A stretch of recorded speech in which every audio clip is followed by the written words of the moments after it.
and that's a really good point. And I know sometimes we can go down the drain or the rabbit hole of this budget talk.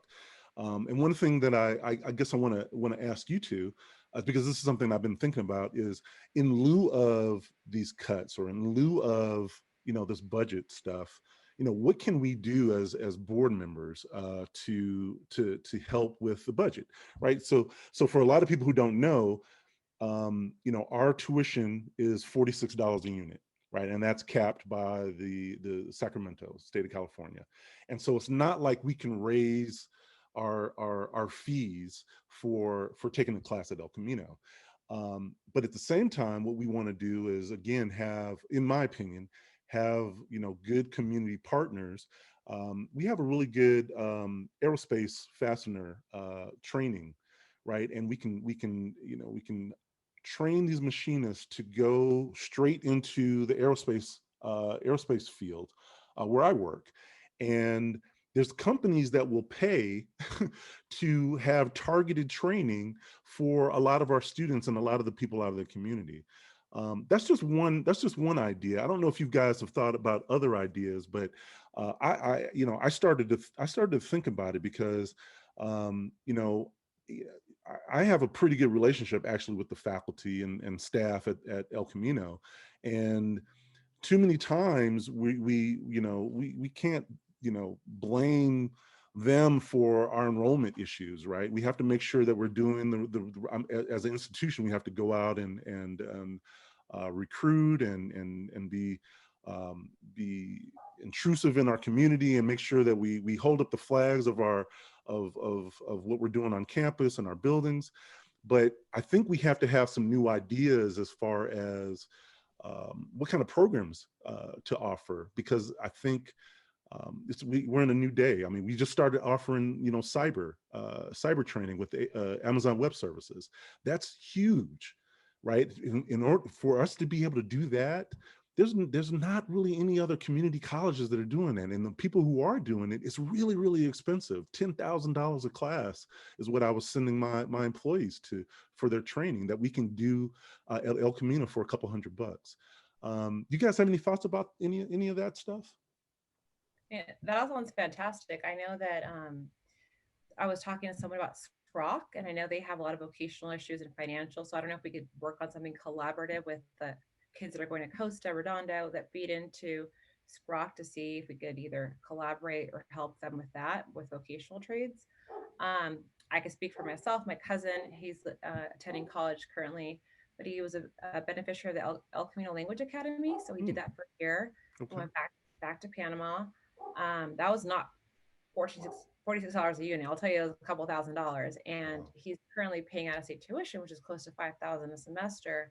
But it's because we believe in the college so much. So maybe recruiting or trying to retain outside students would be great, international students too, to help them with all our benefits because we're in such a great location. But I think the businesses too. I got a student who graduated from El Camino, is at UCLA, and she wants to go to law school. From the Easy Reader debate, reached out to me, and she wants to do an internship. And I'm like, once things open up, I'm happy to take you around to court with me and do hearings and client stuff.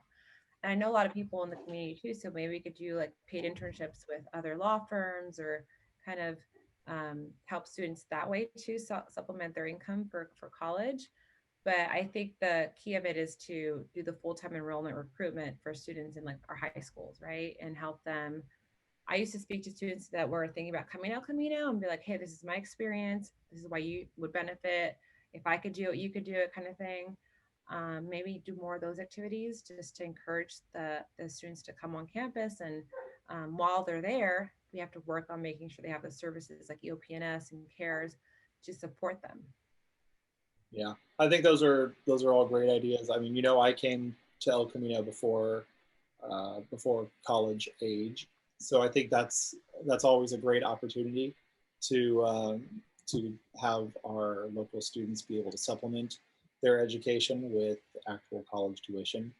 Um, I think one of the things that we're already kind of doing is is just making it easier to come to college. Stuff like the South Bay Promise that we we spent a lot of time working on, is incredible, because you basically see these students who, I mean, we talked to hundreds of these people, and they all had the same story, which was that I never thought I was going to go to college, or this literally was just, it never even crossed my mind I would go to college. It wasn't even a possibility for me.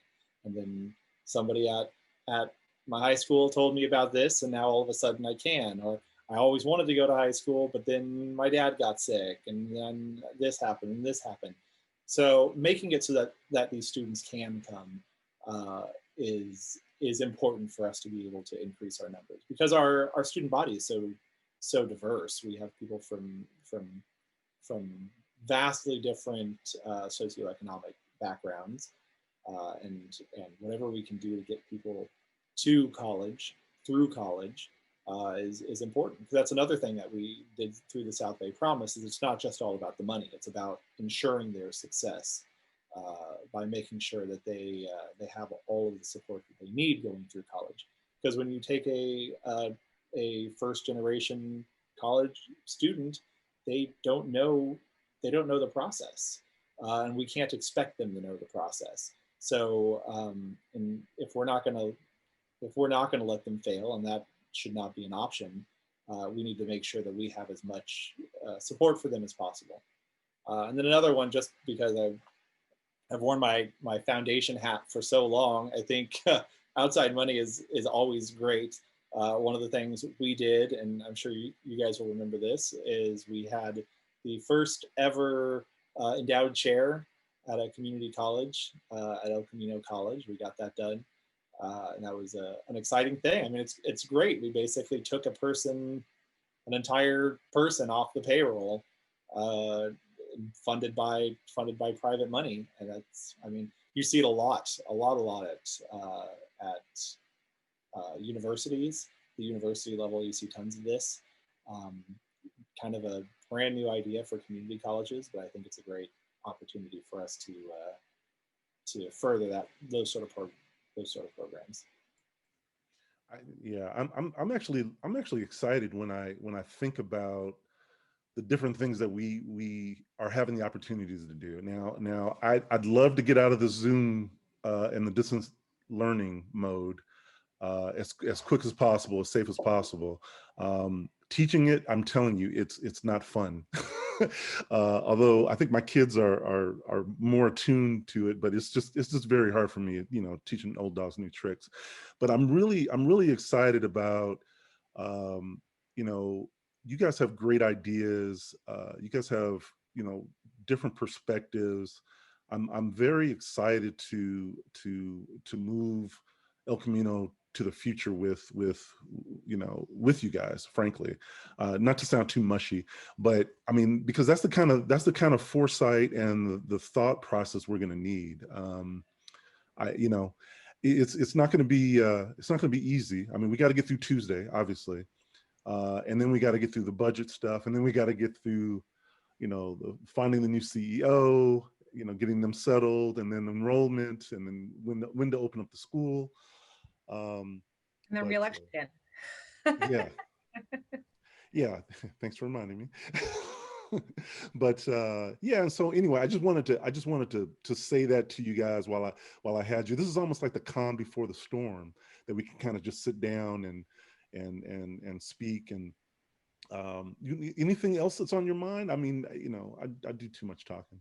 Actually, not to put you on the spot, Ken, but I know you've talked with Bill about this, and actually, David, I think this is like a project for you, since I'm technologically not that cool. The El Camino channel, that's something we could use to like advertise and kind of communicate with our students, and like we need to modernize it, because there's nothing really being shown on that. That's a waste of resources that could be used, somehow to benefit commercials, or I don't know. Well, no, well, not only that, I mean, not only do we need to modernize it, but again, that partnership with the community. I mean, in our district, in El Camino's district, we have a $5 billion stadium complex that includes the NFL networks, who are, moving from Culver City into Inglewood.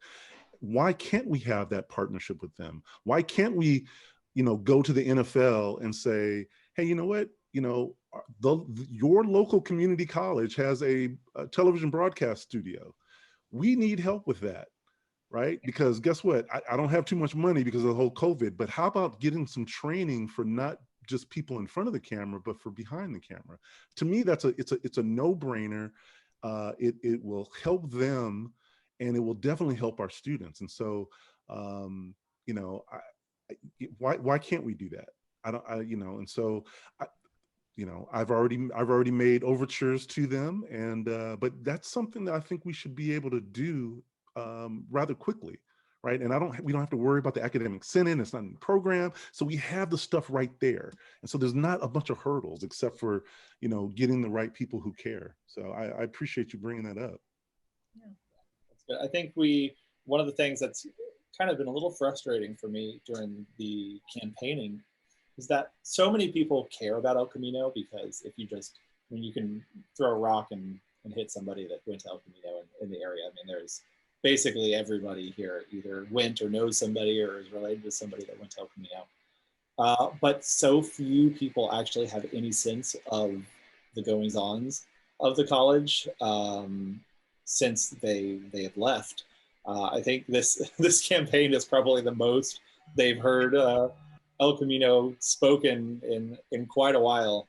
I mean, that's to you and your colleagues' credit, Ken, that the college is kind of run smoothly and seamlessly without really any issues. The fact that we've already gone through some really tough financial situations and come out the other side unscathed and thriving. The fact that we were in a position to be able to help Compton College just speaks to the kind of leadership coming from you and your colleagues. And I mean, I know we hear change a lot. I'm not sure exactly what kind of change we'd want. I think we want the continued strong, smart, thoughtful leadership that we've seen from the college. I do want people to pay attention to El Camino a little bit more, so that when we have an election next time, maybe we'll have some forums and some candidate debates and stuff like that. Get people to actually care. There was no drama, Obama. That's kind of how I felt. I did not want to see my name in the newspaper, but that was my, but again, to my detriment, right? But what we do want to do is we want to show the college and the students off, and I think we do a good job. I mean, we have great stories. I mean, you guys, you guys are great stories. I mean, I'm not an El Camino alum. You guys are distinguished alumni, and what you guys have accomplished just in the business, and you guys look like you just graduated high school too, by the way. You make me really, really jealous. So that's awesome. And we got to get the stories. We got to keep getting the stories out. So, but I appreciate what you're saying, David, but trust me, I just need to stay out of I just want to stay out of the news.